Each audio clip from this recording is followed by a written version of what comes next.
Welcome to Kenton Teaches. Enjoy the video. In this video, I will explain how to clean Mac junk files. First, navigate to the Apple menu in the top left corner of your screen. Select About this Mac, then click on the Storage tab. From there, choose Manage to open the Storage Management window. This window provides a clear overview of how your disk space is being used, helping you pinpoint areas for cleanup. It's a great starting point to understand your Mac's storage situation. Next, let's explore the Recommendations section within the Storage Management window. Here, you'll find several helpful options to free up space.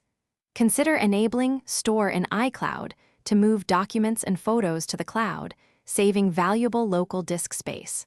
Also, activate Optimize Storage to automatically remove TV shows and movies you've already watched. Don't forget to set your Mac to empty the trash automatically after 30 days for continuous maintenance.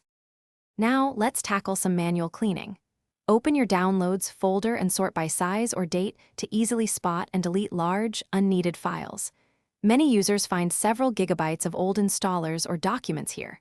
Next, go to your Applications folder.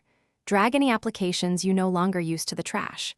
Remember, simply dragging an app to the trash is often enough for a clean uninstall.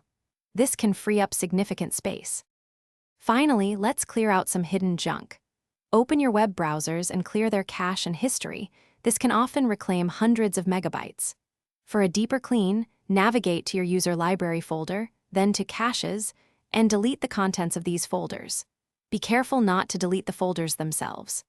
A simple restart of your Mac can also help clear out temporary system files, giving your computer a fresh start and a bit more breathing room. Thanks for watching. Please subscribe if this video was helpful.